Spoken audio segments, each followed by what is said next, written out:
प्यारे विद्यार्थियों, आप देख रहे हैं पूर्व बाल्यावस्था, परिचर्या और शिक्षा। ठीक है, इसके आईएमपी क्वेश्चंस जो आपके 12 तारीख को पूछे जाएंगे। तो 12 तारीख के लिए इंपॉर्टेंट क्वेश्चंस की सीरीज मैं आपको दे रहा हूं। यहाँ पे पहला क्वेश्चन जो है आप देख सकते हैं, राष्ट्रीय बाल नीति 1974 के अनुसार बालकों से संबंधित किस संगठन की स्थापना की गई थी। ऑप्शंस आपके सामने हैं, आपको बताना है इसमें से कौन सा ऑप्शन सही रहेगा। क्वेश्चन नंबर 2 की बात करें, लगातार बच्चों की क्षमता एवं योग्यता को जांचना तथा परखना क्या कहलाता है। कुछ प्रश्नों के उत्तर मैं आपको दूंगा, उन प्रश्नों को भी ध्यान से देख लेना, उत्तर के साथ देने वाला हूं मैं।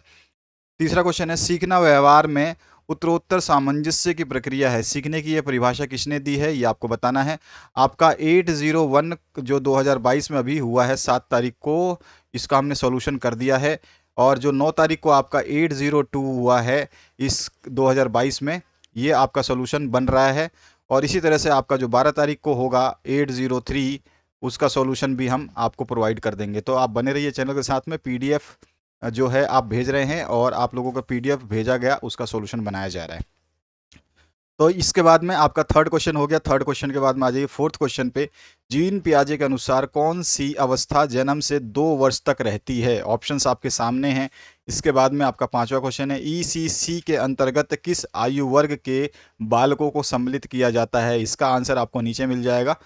इसके बाद में सुसंगठित एवं संदर्भ युक्त पाठ्यचर्या की योजना का मुख्य सिद्धांत क्या है, ये आपको बताना है। उसके बाद जो रिक्त स्थान बन सकते हैं, जीन पियाजे का जन्म 1886 को खालिस्तान में हुआ, ये आपको बताना है। और किंडरगार्टन विद्यालय खालिस्तान के शिक्षा दर्शन पर आधारित है। किसके शिक्षा दर्शन पर आधारित है, इसका भी आंसर आपको नीचे मिल जाएगा। और यहाँ पे CCE का पूरा नाम जो है आपको बताना है। यहाँ पर ECCE का नाम आपको बताना है, ठीक है। ECCE का, यहाँ पर ई जो है ना, ये ई मिस्टेक हो गया है, तो यहाँ पे ई जो आएगा जरूर ध्यान रखना, यहाँ पे ई आ जाएगा आगे। ECCCE का नाम आपको बताना है। गयात्मक विद्यालय में, इसका भी मैंने आंसर दिया है नीचे। गयात्मक विकास में परिपक्वता एवं खालिस्तान दोनों ही महत्वपूर्ण स्थान हैं। और ECC का पाठ्यचर्या कार्यक्रम बच्चों का खालिस्तान अर्थात घर में बोली जाने वाली भाषा में कार्यचित किया जाता है। ये आपका लफ्स हो गया। अब आते हैं हम जो आपके प्रश्न के उत्तर बनेंगे, तो उसको देखिए। प्रारंभिक बाल अवस्था में देखभाल एवं शिक्षा की अवधारणा को आपको स्पष्ट करना है। ECCE का पूरा नाम आपको बताना है। इसका आंसर मैंने दिया हुआ है। पूर्व प्राथमिक शिक्षा की 2 विशेषताएं जो हैं आपको बतानी है, कोई भी 2 विशेषताएं। आकलन और मूल्यांकन से आप क्या समझते हैं, ये आपको स्पष्ट करना है। आंगनवाड़ी और बाल सदन क्या है, इनकी आवश्यकता और उपयोगिता जो है आपको बतानी है। या फिर शाला पूर्व तैयारी की अवधारणा पर प्रकाश डालिए। इनके लिए कौन कौन सी गतिविधियां मुख्य होती हैं, वर्णन कीजिए।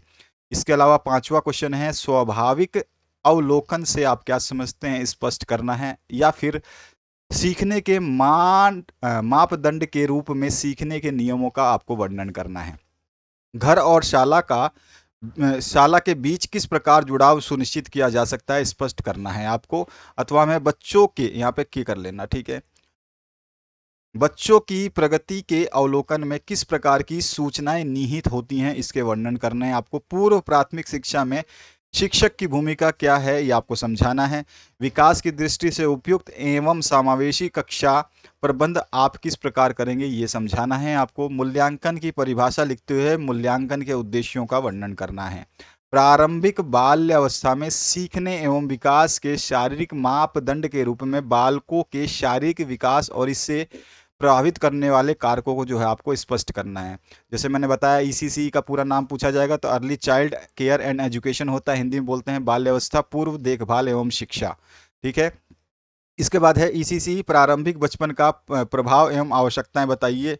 तो इसमें जो है इसका जो है आप बता सकते हैं, प्रभाव और आवश्यकताओं में बच्चे के विकास एवं अधिकार के लिए होता है। ये सबको डिस्क्राइब कर देना है आपको, लिखना है पॉइंट और पॉइंट के आगे डिस्क्राइब कर देना है, सभी के बारे में थोड़ा थोड़ा लिख देना है।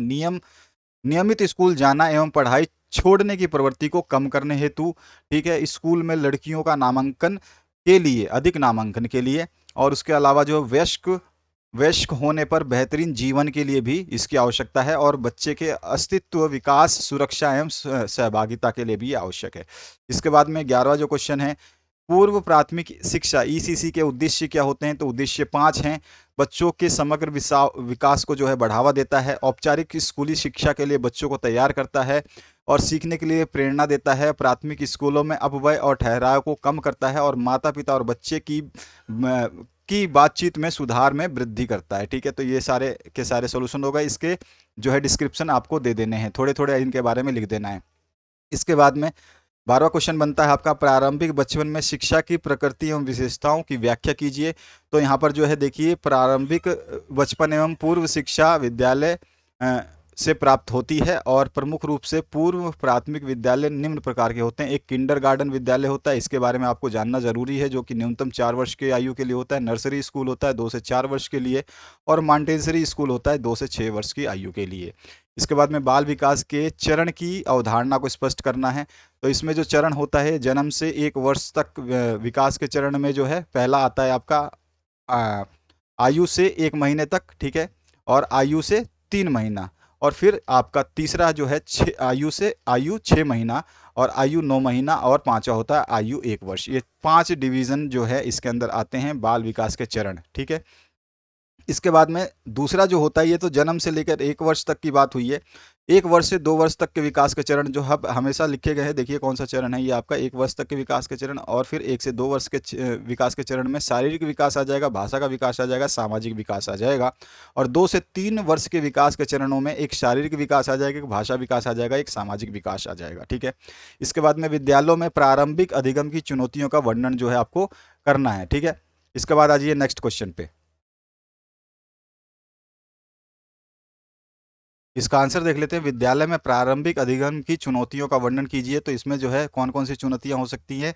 शिशु शिक्षा का व्यवसायीकरण हो रहा है, एक ये चुनौती है। विद्यालयों में प्रशिक्षित अध्यापकों का अभाव है, ये भी एक चुनौती है। शिक्षण सामग्री का अभाव होना, ये भी एक चुनौती है। अभिभावकों द्वारा जो है असहयोग, ये भी एक चुनौती है। सरकारी प्रयासों में उदासीनता, यानी सरकारी प्रयास जो है वो बहुत ही कम किए जा रहे हैं, ये भी एक चुनौती है। और विद्यालयों की गुणवत्ता में कमी आती है, ये भी एक चुनौती है। तो सारी चुनौतियां इसके बारे में डिस्क्राइब कर देंगे। तो ये सारे के सारी चुनौतियां किस में आएंगी, ध्यान रखना है, विद्यालय में प्रारंभिक अधिगम की चुनौतियां। ठीक है, इसके बाद है आपका बाल चौपाल पर निबंध लिखिए। तो बाल चौपाल पे आप निबंध लिख सकते हैं। इसके उद्देश्य क्या है? बच्चों के विकास के प्रति जो है जागरूकता पैदा करना, माता पिता एवं समाज में बच्चों के विकास को लेकर के जागरूकता पैदा करना, और आंगनवाड़ी में दी जाने वाली प्राथमिक शिक्षा को बढ़ावा देना, ये इसके उद्देश्य हैं। इनको आप थोड़ा सा डिस्क्राइब करेंगे बाल चौपाल के बारे में।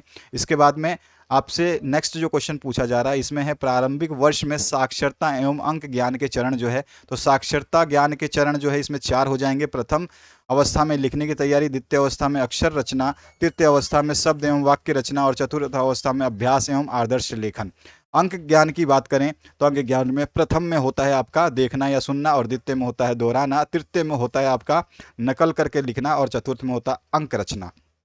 इसके बाद में 17वां जो क्वेश्चन बनता है, इसमें पूछा गया प्रारंभिक बचपन में अधिगम को सरल बनाने हेतु एवं गतिविधियों पर आधारित शिक्षा का महत्व जो है आपको बताना है, क्या महत्व है। तो यहाँ पर जो है देखिए, बाल्यकाल बालक के जीवन की आधारशिला है, अतः बालक विकास के सभी पक्षों की विशेषताओं को ध्यान में रखा जाना चाहिए, जिसमें भाषा के ज्ञान पर बल दिया जाता है, पाठ्य विषय एवं शिक्षण विधि में परिवर्तन किया जाता है, जिज्ञासा की संतुष्टि की जाती है, उपयुक्त विषयों का चुनाव किया जाता है, रचनात्मक कार्यों की व्यवस्था की जाती है, रोचक विषय की सामग्री दी जाती है, और सामूहिक प्रवृत्ति पर भी ध्यान दिया जाता है। उसके अलावा बाल्यावस्था की विशेषताएं क्या है? तो आप जानते हैं बाल्यावस्था, आपका ये क्वेश्चन आया था 801 में, पहला ही क्वेश्चन आया था, बाल्यावस्था की आयु कितनी होती है? तो मैंने इसका आंसर भी दिया था, 6 से 12 वर्ष तक की आयु को बाल्यावस्था माना जाता है। और इसकी कुछ विशेषताएं होती है, जिसमें सामाजिक गुणों का विकास होता है, मानसिक योग्यताओं में वृद्धि होती है, संग्रहण करने की प्रवृत्ति बढ़ती है, जिज्ञासा की प्रबलता होती है, रचनात्मक कार्यों में आनंद आता है, नैतिक गुणों में विकास होता है, और काम प्रवृत्ति की न्यूनता होती है, जो काम होती है उसकी प्रवृत्ति थोड़ी सी न्यूनता देखी जाती है। किंडरगार्टन या मॉन्टेसरी स्कूल पर लेख लिखिए, दोनों में से किसी में भी पूछा जा सकता है, तो इनका लेख जरूर आपको ध्यान रखना है। 20वां क्वेश्चन है, बचपन में देखभाल और शिक्षा की पाठ्यचर्या की योजना एवं प्रबंध पर एक लेख लिखिए। तो इसके ऊपर भी आपसे लेख पूछा जा सकता है। ईसीसी हेतु संगठित एवं संदर्भ युक्त पाठ्यचर्या के सिद्धांतों का उल्लेख कीजिए, अथवा ये भी आ सकता है। बच्चों को खेल खेल में सीखने के लिए कौन सी कार्य योजना बनानी चाहिए? ये बहुत इंपॉर्टेंट क्वेश्चन है। 3 से 6 वर्ष के बच्चों के लिए थीम बेस्ड कार्य योजना को समझाना है आपको। 22वां क्वेश्चन है शिशु गृह या बाल गृह पर टिप्पणी आपसे पूछा जा सकता है, तो लिखना होगा आपको शिक्षा का अधिकार अधिनियम 2010 क्या है, उसको आपको समझाना है। इसमें क्या क्या होता है, इसके द्वारा बच्चों को शिक्षा की गारंटी दी जाती है। 25% स्थान जो है गरीब छात्रों के लिए निजी संस्थानों में दिया जाता है। सर्व शिक्षा अभियान के तहत जो है इसको चलाया जाता है और भेदभाव जो है इससे समाप्त होता है। गरीब बालकों को भी अच्छे विद्यालयों में प्रवेश मिलता है, ठीक है। और एक क्वेश्चन आपका बनता है मिड डे मील का, तो मिड डे मील योजना को आपको समझाना है। तो इसमें क्या होता है, इस योजना के द्वारा छात्रों की उपस्थिति में वृद्धि होती है, पोषण आहार मिलता है और कुपोषण को दूर करना इसका मेन उद्देश्य है। योजना जो प्रारंभ हुई थी 1993 में।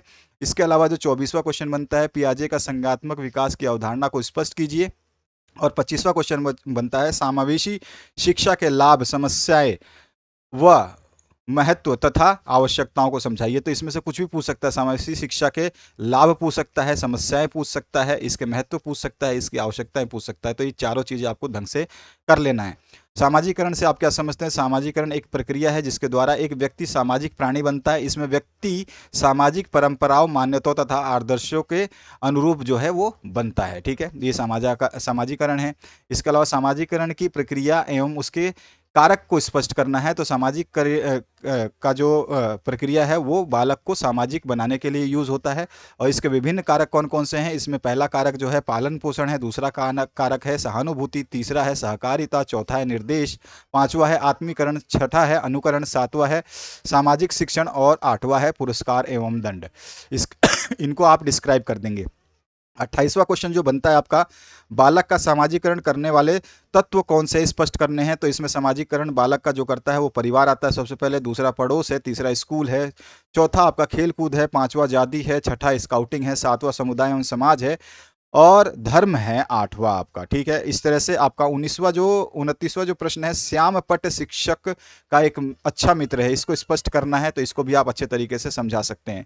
इसके बाद में एक थार्नाइट ने अपना प्रयोग किस पे किया था? तो ये भूखी बिल्ली पे किया था। और उसके नियम कौन कौन से थे? तो तत्परता का नियम था, अभ्यास का नियम था और प्रभाव का नियम था। तो ये सारे के सारे IMP जो है आपके 12 तारीख के लिए, 12/9/2022 को जो आपका पेपर होने वाला है उसके लिए अवेलेबल करा दिया गया है। आपका 802 का सॉल्यूशन जल्द ही आने वाला है, उस सॉल्यूशन को भी आप चेक कर सकते हैं जिसके थ्रू आप अपने आंसर्स को मैच कर पाएंगे। Thank you very much, have a good day. बने रहिए, आपके सारे के सारे इंपॉर्टेंट क्वेश्चंस आते जा रहे हैं, बनाते जा रहे हैं। इसके लिए आप बस शेयर करिए और पढ़ते रहिए।